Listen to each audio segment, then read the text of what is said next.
no creían en el Señor. Los fariseos no creían en Dios. Por tanto, empiezan preguntándole algo a Cristo, a Jesús. Pero no fue una pregunta en serio. Fue una pregunta en un tono burlón, irónico. Querían pillar a Cristo en algo, en alguna falsedad, en alguna mentira. No era una pregunta que iba, diríamos, de verdad. Era una pregunta con un claro espíritu de burla. ¿Entendéis, iglesia? ¿Por qué? Porque ellos mismos habían llegado a una conclusión definitiva. Y es que Jesús no era el Mesías. Punto y final. Por tanto, ¿a qué venía esa pregunta? Y otras tantas que ellos iban haciendo. Habían llegado a su propia conclusión. ¿Veis la diferencia? Es muy importante que entendamos esto para empezar. La pregunta no era una pregunta en serio. Era una pregunta en un espíritu, con un espíritu, diríamos, de burla. Amén. Y habla la Escritura hablando sobre el reino de Dios. Y vosotros creéis que el reino de Dios es algo real. ¿Creéis que el reino de Dios realmente es algo cuando la Escritura lo habla de forma metafórica o lo habla de forma real? Es real. Totalmente. Fijaros que habla de reino, ¿no? Si habla de reino, detrás de un reino, ¿qué hay?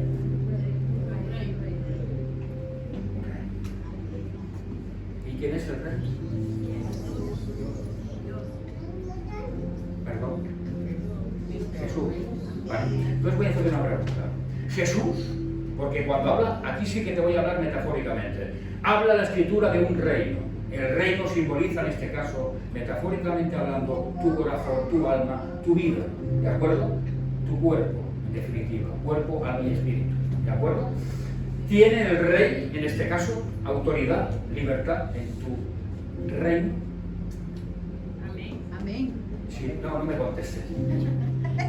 Pero si realmente tú crees que sí, que Él tiene autoridad y libertad en tu reino, entonces el reino está en ti. Y tú eres parte del reino de los cielos.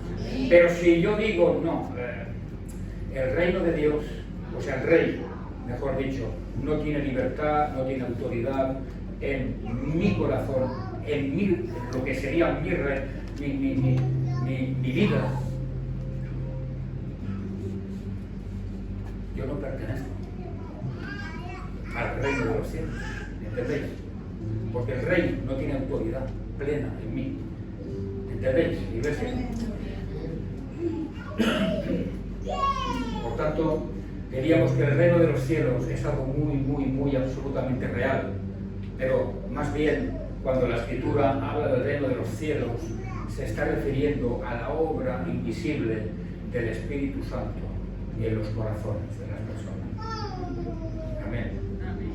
Es algo invisible, algo que no vemos, algo que no podemos comparar, algo que no podemos tocar, porque Dios es Espíritu.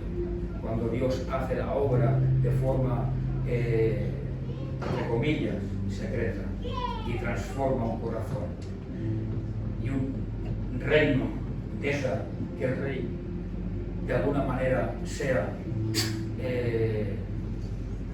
como tiene que ser, con plena libertad, con autoridad, con pleno dominio de mi carácter, con pleno dominio de mis facetas, de mi forma de pensar, de actuar, de hablar, de decidir. Entonces, ¿cómo cambia el tema? ¿Verdad? Dice el verso 20, dice, preguntado por los fariseos, esto es muy importante, ahora por favor, escuchad bien. Cuando había de venir el reino de Dios, le respondió y dijo, el reino de Dios no vendrá con advertencia. Eso lo dice tu Biblia también, es que no veo. La misma versión dice lo mismo. Dice que no vendrá con advertencia. Si vamos al original de la Escritura, en el griego, la palabra griega traducida al español significa estar a la espera o espiar. Amén. ¿Y qué significa esto, pastor? ¿Qué está diciendo? Si no se oye canción. ¿Qué está diciendo Jesús con estas palabras? Porque claro, están diciendo en este verso 20, el reino de Dios no vendrá con advertencia. O sea, no vendrá de alguna manera espiando o estando a la espera de cosas que sucedan. ¿Qué está diciendo? ¿Qué significan estas palabras del Señor? ¿Qué crees? Que no debemos ni tenemos, pero sobre todo no debemos estar pendientes de lo que va a suceder en un futuro inmediato, espiando, adivinando las cosas que el Señor va a hacer, ¿entiendes? Sino viviendo el presente continuo de nuestra vida, ¿entiendes? Por eso la palabra, y abro un paréntesis, está totalmente prohibido, es diametralmente opuesta a los temas de adivinaciones, de esoterismos y de cualquier tipo de estas categorías. Porque nosotros como hijos de Dios debemos vivir un presente continuo, o sea, hoy estoy a domingo y hoy voy viviendo por la gracia de Dios. Y esta noche, ¿alguien sabe si esta noche va a vivir? No me asustéis, Vamos a empezar entonces Nadie lo sabe. Por tanto, es un presente continuo. Señor, gracias por la vida que tú me has dado. Gracias por un día más de vida en tu presencia. Y mañana será todo eso. Así es la forma de vivir del creyente, la forma de vivir del cristiano. ¿Entendéis? Los planes son según el corazón de Dios. Mis propósitos deben ser puestos en las manos de Cristo, porque yo no sé lo que va a suceder en un futuro inmediato, y este futuro inmediato es hoy mismo por la noche. ¿Entendéis? Por eso Cristo dijo, el reino de los cielos, la vida del creyente no se basa en tratar de espiar, diríamos, de investigar cuál va a ser el futuro mío, porque esto no es así. Esto no es así. Nadie puede saber su futuro, porque el futuro de cada creyente está cerrado. ¿Entendéis? Esto es muy importante que lo sepáis, o que lo entendáis. Está cerrado. El único que lo sabe es Dios. Y Dios no se lo va a revelar a nadie. Tu línea de la vida, desde que naces hasta que mueres, eso solamente lo sabe el Señor. Nadie más. ¿Entendéis? Por eso el Señor dijo, el reino de Dios no vendrá con advertencia. Que nadie intente espiar el futuro o tratar de adivinar lo que Dios va a hacer, porque, escucha, podemos estar tan pendientes, y esto está sucediendo hoy en día, del futuro inmediato, por los problemas que tenemos en el presente, que nos estamos perdiendo una bendición plena en el presente. ¿Entiendes? Uno vive sin paz, vive sin gozo, vive triste. Es que, pastor, estoy atravesando un tiempo de dificultad, un tiempo, pues, en fin, de lo que sea, de relaciones matrimoniales, de economía, de trabajo, lo que sea. Y ese tiempo, esos problemas, mejor dicho, me están afectando de alguna forma a que yo estoy proyectando en un futuro muy próximo lo que va a suceder. Pero a la vez, eso, de alguna forma, me está robando la bendición del presente, porque no vivo ese presente continuo. Estoy demasiado, excesivamente preocupado. ¿Entendéis? ¿Os acordáis de aquellas palabras? Marta, afanada. O sea, afanada significa, en el original, distraída. Estás por tus problemas. Estás tan distraída por tus problemas que no ves que yo, que soy Cristo, estoy aquí. ¿Os acordáis?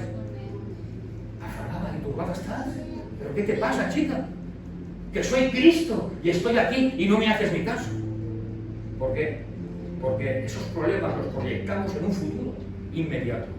Y el presente lo vivimos mal, sin paz, sin gozo, sin felicidad, sin armonía, sin estabilidad emocional, pensando. ¿Y tú tienes control sobre ese futuro inmediato? No tenemos ningún tipo de control del futuro inmediato. Por tanto, es absurdo. Vive el presente, vive el día a día, el presente continuo, con paz, con felicidad, con armonía, en las manos de Cristo. ¿Entiendes? Y es cuando Dios puede cambiar tu lamento en baile. ¿Entiendes, iglesia? Por eso el Señor lo habló muy claro. Escucha, iglesia, y te voy a hablar muy claro esta mañana. Estate preparada para los tiempos que son inminentes y que están viniendo. Estate preparado, porque, y ya lo hemos tocado y compartido algunos domingos, que la venida de Cristo está muy cerca, muy cercana. Estaros preparados. Escuchad, mira, yo es que, sabéis que es lo repito una vez más, y nunca había predicado sobre esto ni tocado este tema, pero últimamente, a partir de cuando Dios me dio aquel rema, lo empezamos a hablar. A ver, ¿cuántos saben que los cristianos ahora, a día de hoy, hoy estamos a día 20 de agosto del 2023, bien, ¿cuántos saben que los cristianos estamos perseguidos? Bueno, es que es la verdad. Estamos actualmente perseguidos. Pero pastor, yo, sí, tenemos aún, pero espérate, la libertad de coger tu Biblia e irte a tu iglesia. Pero cuando tú, y espérate cómo va a acabar el tema de YouTube, cuando Cristian graba y todo esto, cuando un cristiano, cuando una iglesia cuelga algo en las redes sociales a través de Facebook o YouTube sobre, y está pasando en Estados Unidos y en Europa occidental, cuando los mensajes son cristocéntricos, cuando uno dice es que Cristo es tu Salvador, ¿sabes lo que hacen las redes sociales? Automáticamente lo borran, porque dicen que es un mensaje de odio.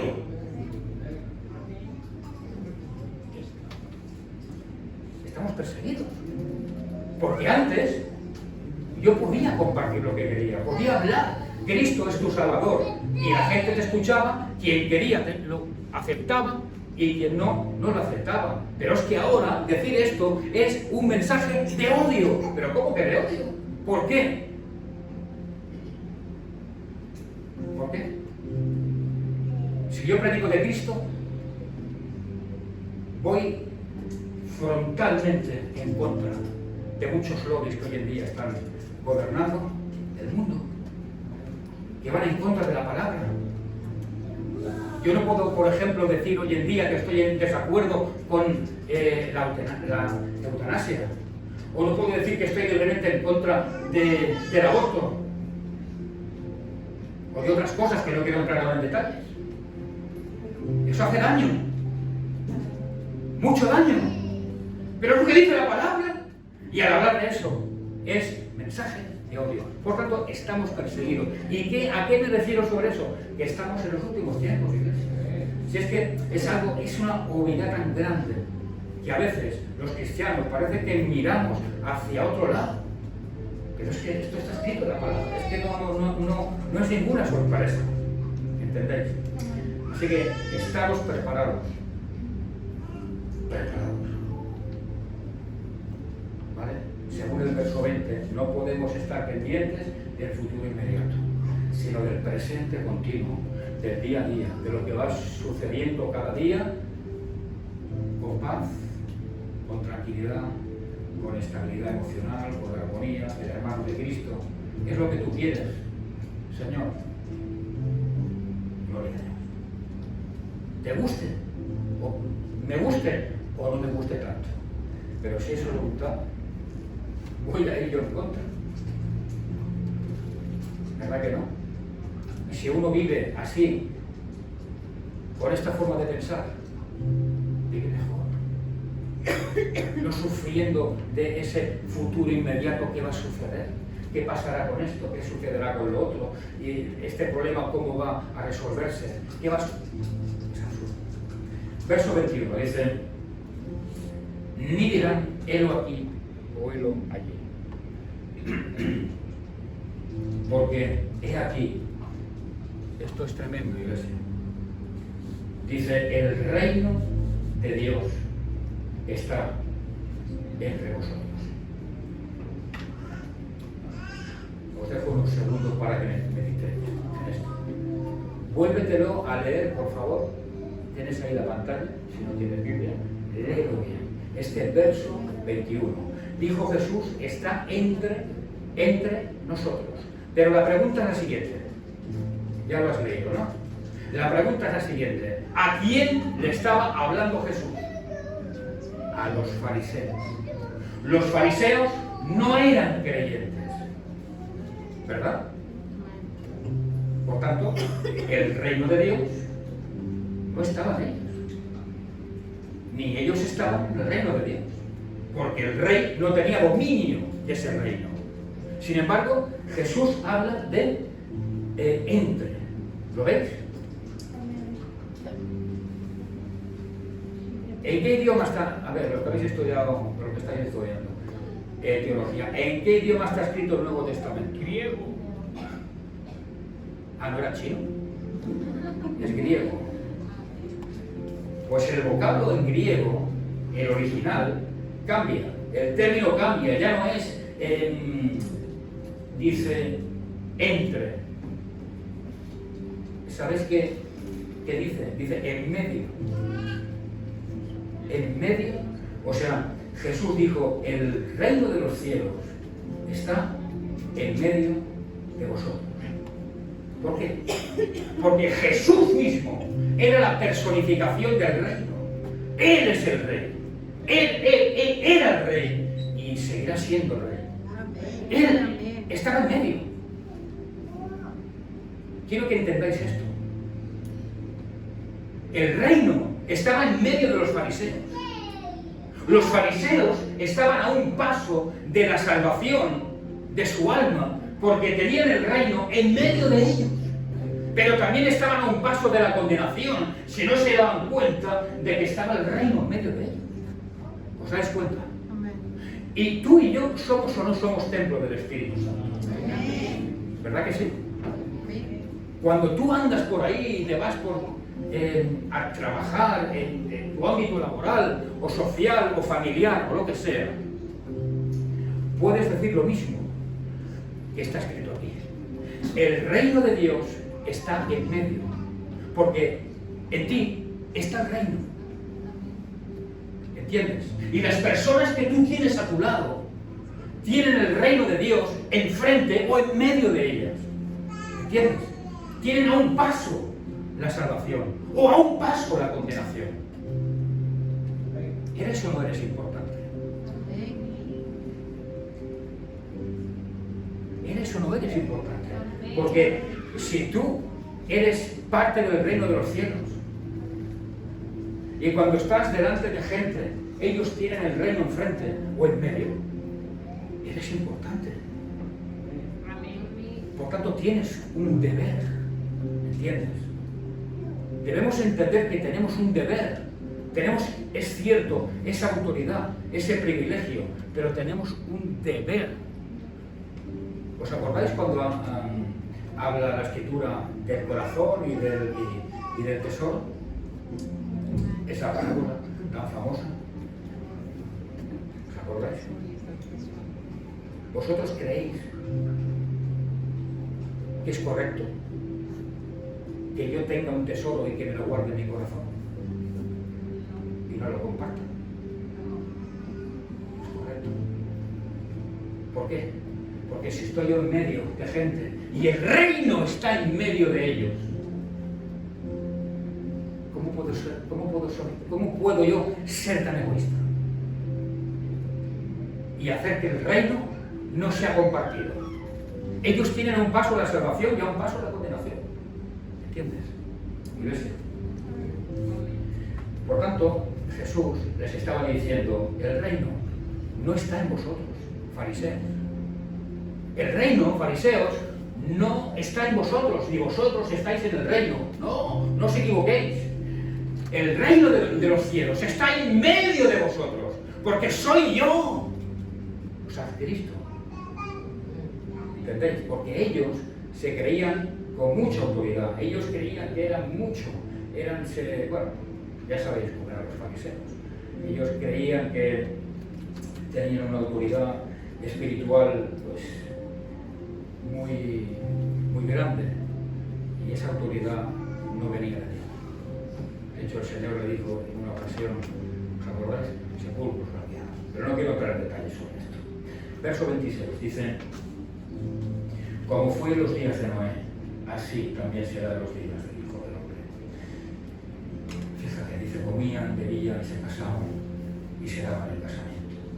Hasta el día en que entró Noé en el arca y vino el diluvio.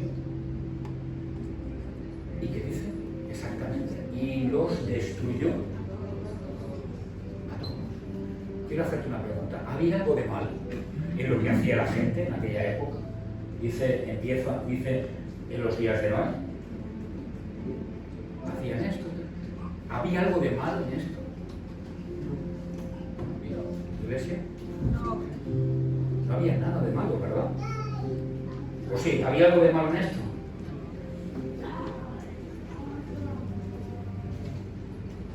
Estoy esperando que meditéis, me contestéis y reflexionéis. No había nada de malo.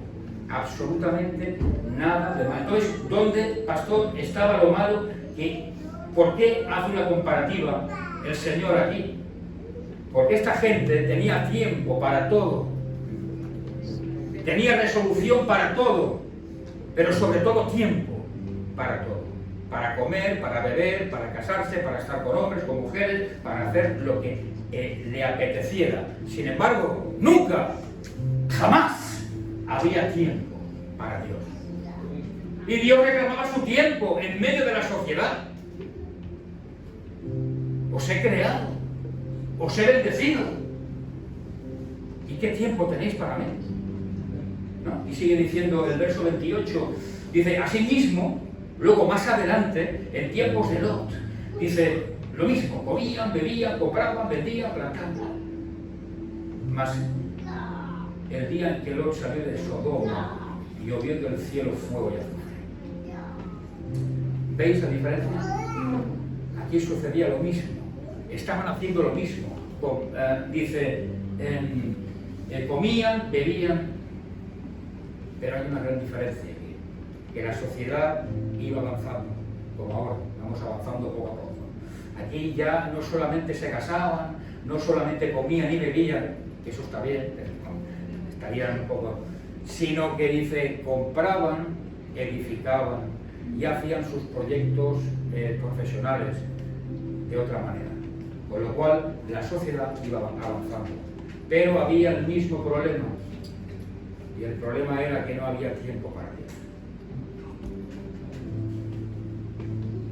¿Me seguís? ¿Lo veis? No había tiempo para Dios. Y no quiero entrar en detalles sobre lo que sucedió, porque quiero ir muy rápido a un punto determinado. 5 minutos y termino. Sé que hace mucha calor, ¿vale? No quiero entrar en detalles sobre el azufre, la destrucción, ya lo sabéis, lo que sucedió y lo que dejó de suceder. Pero escucha, quiero hacerte una pregunta. ¿Vosotros creéis realmente que Lot fue un hombre justo?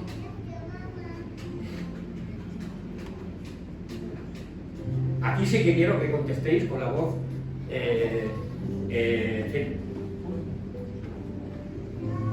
con un buen chorro de voz. ¿Qué? ¿Fue justo o no fue justo Lot? Según la Biblia, sí, ¿no? Según la Biblia. Habría lugar. Lot no fue justo. Lo siento, Karen. Lot no fue un hombre justo. ¿Sabéis por qué Dios salvó a Lot? Por causa de su tío Abraham. Abraham sí que fue un hombre justo delante de Dios.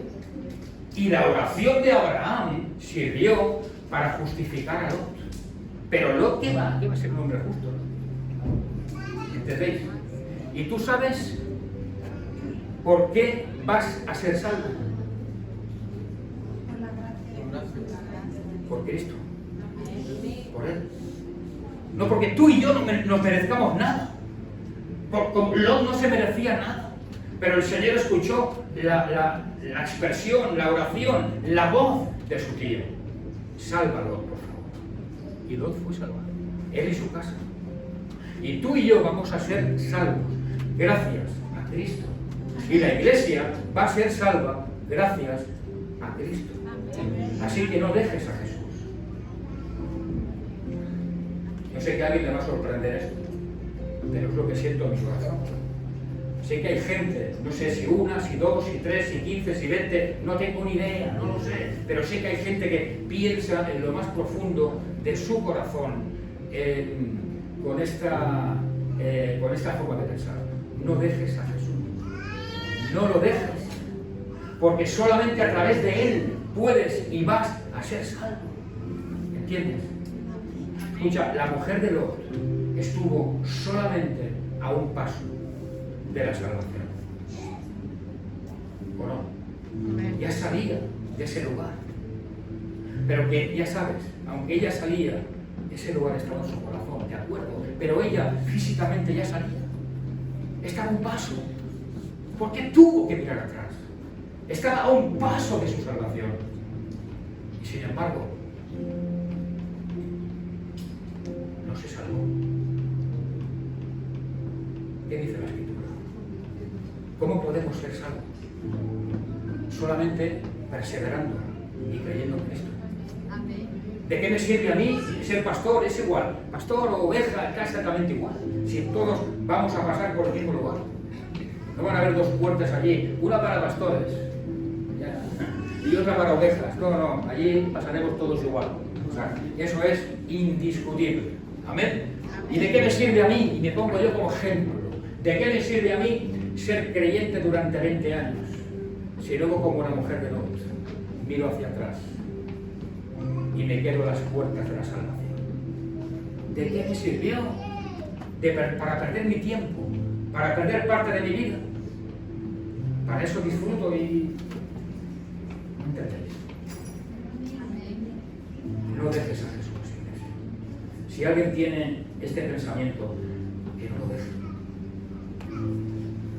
La mujer de Lot permanece como un recuerdo, como una estatua de las terribles consecuencias que provocaron la indecisión, la desobediencia, y eso es lo que sucede hoy en día en mucha parte de los creyentes en las iglesias.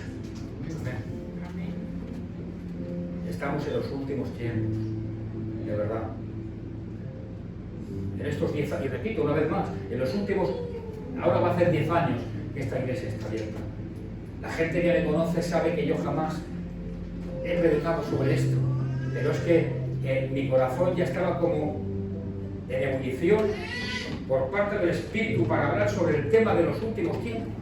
Pero si es que es algo que es una obviedad. Es una obviedad. Así que cuida tu salvación con temor y temblor. No mires a izquierda ni a derecha. No te fijes en las cosas del mundo. No te fijes, es que la iglesia, es que esta persona no me hace bien, y es que la otra no sé cuánto. Escucha, que la salvación es individual. Que cuando pases por la puerta estrecha o por la puerta ancha, allí ya no hay arrepentimiento, ya no hay solución. La oportunidad la tienes ahora, en esta vida física. ¿Entiendes? Así que todo esto que te he predicado y cosas que me he dejado, porque no, ya hace mucha calor y no quiero, solamente para decirte que no dejes al Señor, que descanses en Él y que esperes en Él. ¿De acuerdo? No lo dejes, no vale la pena. Te lo digo no como pastor, sino como oveja del pastor de pastores. No dejes a la luz verdadera. No dejes a Cristo. De nada te va a servir. ¿Dónde vas a ir? ¿Tú crees que vas a triunfar? No. Hace muchos años. Muchos años. Estuve a punto, y lo he dicho, y a veces lo he explicado como testimonio. Tenía un pie y un 90% del otro pie en el mundo.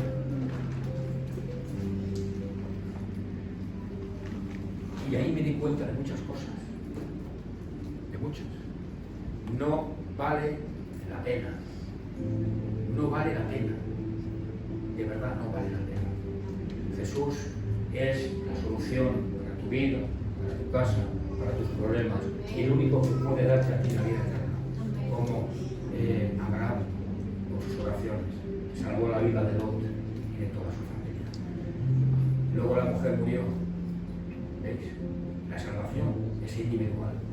No porque yo sea salvo, va a ser salvo a mi mujer, mis hijos, mi tío, no. Así que por favor, cuida de tu salvación, no te apartes de Jesús. Sigue hacia adelante, con temores, con problemas, con lo que sea, en un momento de desierto, de soledad, pero el Señor está contigo. ¿Entiendes? Aunque no lo veas. Escucha, mira, y termino ya, ¿vale? Que tú sabes que dice la palabra que Dios es espíritu. Si yo estoy, ¿cómo te explico? Nosotros estamos, dice la palabra que estamos hechos a imagen y semejanza de Dios. No porque yo me parezca a Dios, ni tú físicamente, con mi nariz y con mi boca y con mis ojos, no, porque estamos hechos tripartitos, ¿verdad? Él es Padre, Hijo, Espíritu Santo, y tú eres cuerpo, alma y espíritu. ¿Cuál es la comunicación con Dios Espíritu? A través de mi espíritu, ¿verdad? Por eso mi espíritu acoge al Espíritu Santo de Dios. Por tanto, si yo estoy mal, si mi espíritu está mal, ¿cómo va a contactar con Dios Espíritu? ¿Entiendes? Y uno puede decir, es que estoy muy mal, pastor, no siento a Dios, Dios no me contesta, Dios no me habla. Y pienso, bueno, es cierto, tú estás mal, pero como estás mal, no puedes escuchar ni sentir el Espíritu de Dios, porque Dios es Espíritu. Por tanto, si uno se siente solo, se siente mal, sigue hacia adelante, esfuérzate un poquito más, ¿entiendes? Para poder llegar hasta la meta.